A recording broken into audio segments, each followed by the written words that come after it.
এবার নজর রাখতেই হচ্ছে মুর্শিদাবাদ জেলার বহরমপুরের দিকে। হুমায়ুন কবিরের প্রেসমিট সরাসরি কি বলেছেন তিনি শোনাবো আপনাদের। একাধিক বিষয়ে তৃণমূল কংগ্রেসকে সরাসরি ঝাঁঝালো আক্রমণ করলেন হুমায়ুন কবির।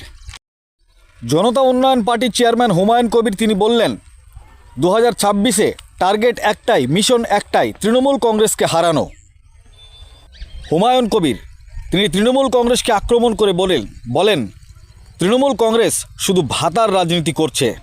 ভোট ব্যাংক ধরে রাখার জন্য সরকারি কোষাগার থেকে দানসূত্র খুলে আপনি মানুষের অর্থনৈতিক মেরুদণ্ডকে পঙ্গু করে দিয়ে আপনার স্বার্থ পূরণ করার জন্য আপনি রাজনীতি করছেন। মন্তব্য হুমায়ুন কবিরের।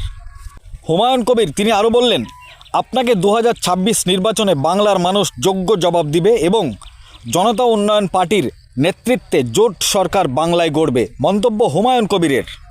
পাশাপাশি বিধায়ক হুমায়ুন কবির তিনি সিপিআইএমের উদ্দেশ্যে বলেন সিপিআইএমের সঙ্গে জোট করার জন্য রাস্তা পথ সব খোলা থাকবে, কিন্তু সিপিআইএমের অন্য জোট সঙ্গীদের সঙ্গে কোনো জোট হবে না, কোনো সমঝোতা হবে না, জানিয়ে দিলেন সাফ বিধায়ক হুমায়ুন কবির। আরও কি বলেছেন বিস্তারিত শোনাবো আপনাদের। এই ভিডিওটি যারা দেখছেন ভিডিওটি শেয়ার করবেন, চ্যানেলটি লাইক করবেন আর সাবস্ক্রাইব করবেন। আই লাভ মাই ইন্ডিয়া, মেরা ভারত মহান। আপনারা দেখছেন আখেরিগঞ্জ নিউজ। প্রেসমিট থেকে সরাসরি ঝাঁঝালো আক্রমণ তৃণমূল কংগ্রেসকে। ব্যাপকভাবে আক্রমণ করলেন বিধায়ক হুমায়ুন কবির। একাধিক বিষয়ে আক্রমণ তৃণমূল কংগ্রেসকে, কি বলেছেন শোনাবো আপনাদের।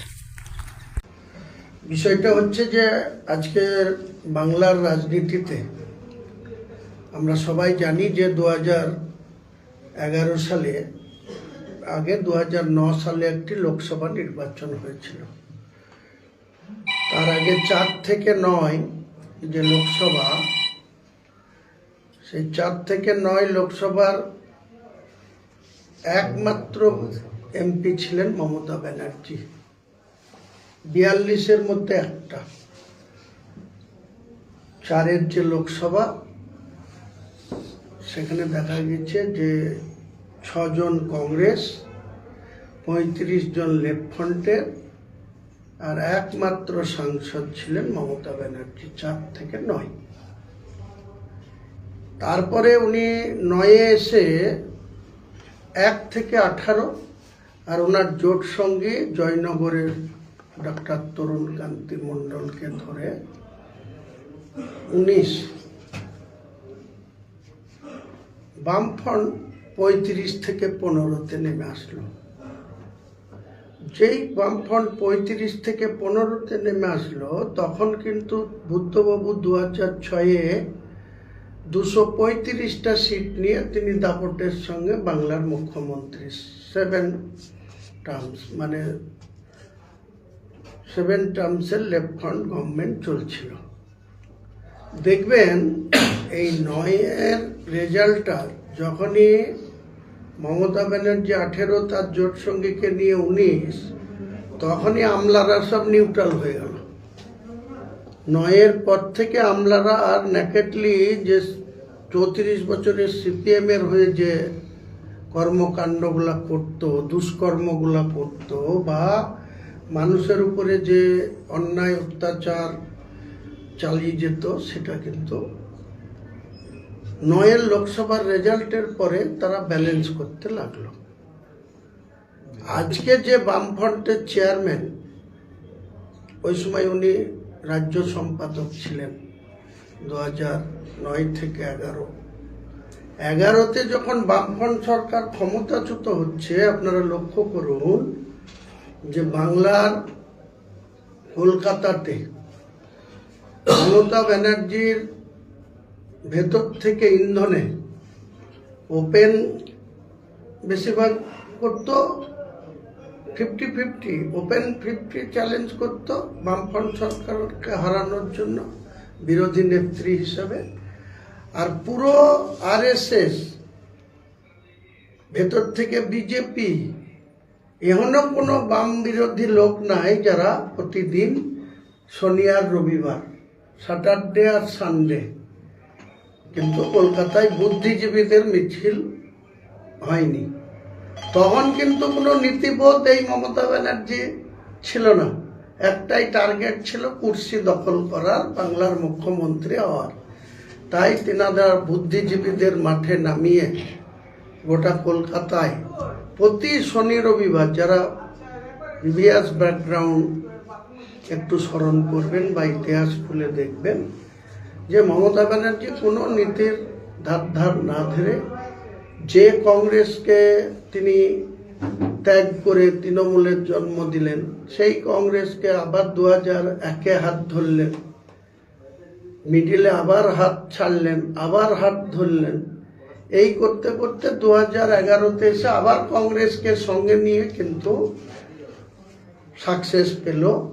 বা সেই সময় কোনো নীতির পালাই নাই, একটাই লক্ষ্য, মানুষ 7 বারের বামফ্রন্ট সরকারের বিরুদ্ধে অনেক মানুষের অনেক কিছু বলার যখন সময় আসলো, তখন ইনি সমস্ত কিছুকে বিসর্জন দিয়ে নীতির কোনো না ধার ধরে মমতা ব্যানার্জি প্রতি শনি রবিবারে বুদ্ধিজীবীদের রাস্তায় নামালেন। লক্ষ্য একটাই, যে বাংলার কুর্সি দখল করতে হবে। আজকে যখন সেই মমতা ব্যানার্জি চোরের রানীতে পরিণত হয়েছে, যখন তিনি দুর্নীতিগ্রস্তদের নেত্রী হয়েছেন, তিনার আশপাশ যারাই আছে তাদের, আর ওই ববি হাকিম, তাকেও পুলিশ ইডি গ্রেপ্তার করেছিল আপনারা জানেন, সুব্রত মুখার্জি, তাকেও গ্রেপ্তার হতে হয়েছিল, শোভনদেব চট্টোপাধ্যায় প্রাক্তন মেয়র, রাজ্যের প্রাক্তন মন্ত্রী, তাকেও গ্রেপ্তার হতে হয়েছিল, কুণাল ঘোষ আজকে যিনি বড় বড় কথা বলছেন, ইনি 3.5 বছর সারদা কেলেঙ্কারিতে গ্রেপ্তার হয়ে এই মমতা ব্যানার্জির বিরুদ্ধে কত রকম অভিযোগ এনেছিল। যে মমতা ব্যানার্জি সব থেকে বেশি, যদি সুদীপ্ত সেনদের কাছে মুকুল রায়ের মাধ্যমে, আজ মুকুল রায় সদ্য দুনিয়া ছেড়ে চলে গেছে, এই মুকুল রায় আমাকে একদিন বলেছিল যে আমি যে পাপ করেছি, সুদীপ্ত সেনদের পাবলিকের টাকা নিয়ে মমতা ব্যানার্জিকে মুখ্যমন্ত্রী করতে গিয়ে আমি যে টাকা মুখ্যমন্ত্রীর হাতে তুলে দিয়েছি বা ব্যয় করেছি, তার জন্য তিনি 2017 সালে বিজেপিতে গেলেন এবং বললেন আমি পাপের প্রায়শ্চিত্ত করার জন্য তৃণমূল ছেড়ে বিজেপিতে গেছি। তার আগে সবাই জানে যে মুকুল রায় আর মমতা ব্যানার্জির কি সম্পর্ক ছিল। মুকুল রায়কে বাংলার রাজনীতিতে চাণক্য বলা হতো, এক প্রণব মুখার্জিকে বলা হতো সর্বভারতীয় ক্ষেত্রে, আর রাজ্যের ক্ষেত্রে বলা হতো মুকুল রায়কে। তো এই মুকুল রায়দেরকে সদ্ব্যবহার করে তারপরে তাদের সঙ্গে কি দুর্ব্যবহার করেছে, আজকে উনি অতীতকে ভুলে যাচ্ছেন মমতা ব্যানার্জি। এখন হঠাৎ করে আমাদেরকে গদ্দার আখ্যা দিচ্ছেন, আমাদেরকে কীট পতঙ্গর সঙ্গে তুলনা টানছেন। কিন্তু এই মমতা ব্যানার্জি মুর্শিদাবাদের প্রশাসনিক মিটিংয়ে অনলাইনে স্ট্রংম্যান বলেছিল হুমায়ুন কবিরকে, সেটা চিফ সেক্রেটারি ছিলেন মনোজ পন্ত, সেখানে ডিজিপি ছিলেন, সেখানে প্রাক্তন এই জেলার জেলা শাসক রাজশ্রী মিত্র ছিলেন। সবার সামনে কালেক্টরিতে মিটিংয়ে আমাকে স্ট্রংম্যান আখ্যা দেওয়া হয়েছিল, এই মমতা ব্যানার্জি দিয়েছিল। আজকে যখন তার কোনো স্বার্থ পূরণ হয়ে গেছে, যখন হুমায়ুন কবিরকে মানুষের কাছে হেউ করতে হবে, মানুষকে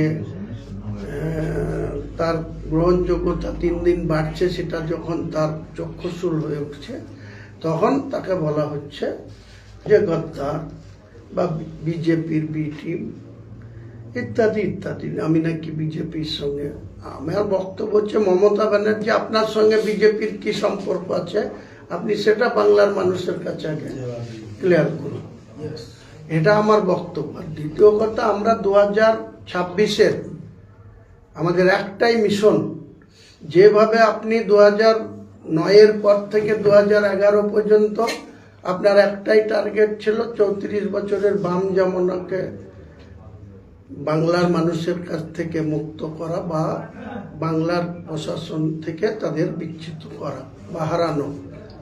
আজকে আমাদেরও কিন্তু একটাই টার্গেট, যে আপনার মতো যে দুর্নীতিগ্রস্ত নেত্রী আপনি দিচ্ছেন, আপনার ক্যাবিনেটের 2জন বলিষ্ঠ মন্ত্রী জেল খেটেছে, 2জন এমএলএ জেল খেটেছে, আপনার দলের সম্পদ বলেন বাঘ আখ্যা দেন বীরভূমের অনুব্রত, সে তেহার জেলে কতদিন ছিল। তাহলে দুর্নীতির পাহাড় আপনি করে রেখেছেন।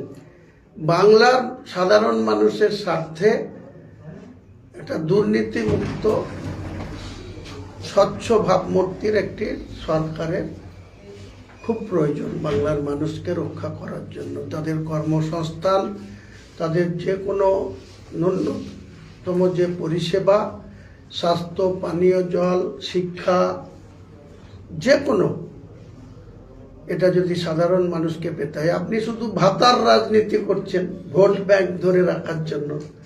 শুধু আপনার একটাই কথা, সরকারি কোষাগার থেকে দানছত্র খুলে আপনি মানুষের অর্থনৈতিক মেরুদণ্ডকে পঙ্গু করে দিয়ে আপনার স্বার্থকে পূরণ করার জন্য আপনি রাজনীতি করছেন।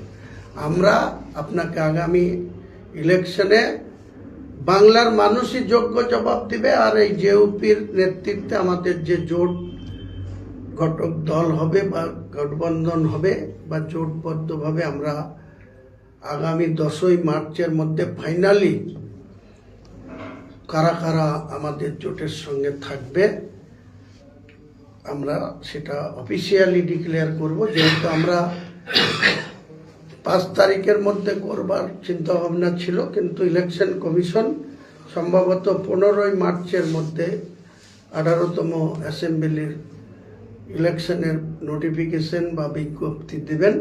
স্বাভাবিকভাবে আমরা 10 তারিখের মধ্যে অফিসিয়ালি জানিয়ে দেব যে মমতা ব্যানার্জিকে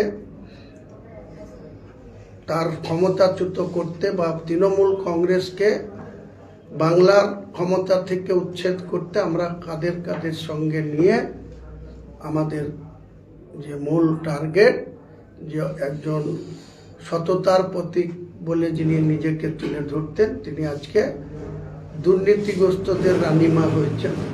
এই রানীমাকে যোগ্য জবাব বাংলার মানুষ দেবে। আমরা কেবল সামনে থেকে তাদের সাহস যোগাবো, আর কোনো প্রতিরোধী আমাদেরকে রুখতে পারবে না। তাদের যে লম্পঝম্প, তাদের যে মস্তানি করা, তাদের যে গুন্ডামি করা, পুলিশকে সঙ্গে নিয়ে, মমতা ব্যানার্জি আপনাকে আমি স্মরণ করে দিচ্ছি, 2009 সালে কিন্তু এই পুলিশ বুদ্ধবাবুর হাতে ছিল। 2011তেও বুদ্ধবাবু 13ই মে অব্দি বুদ্ধবাবুর হাতেই ছিল এই পুলিশ। সেদিন আপনার একটা তারপলিন দেওয়ার ক্ষমতা ছিল না। আজকে আপনি যতই দান ছত্র খুলুন, যতই আপনি ভাতা চাল বাড়ান, আপনার কোনো মতেই আর চতুর্থবারের জন্য আপনি বাংলার মুখ্যমন্ত্রী হতে পারবেন না।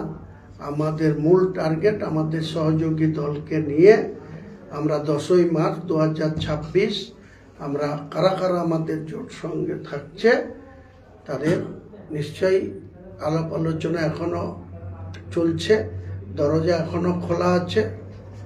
সেই আমাদের সঙ্গে কারা থাকবে, আমরা কাদের সঙ্গে নিয়ে লড়ব।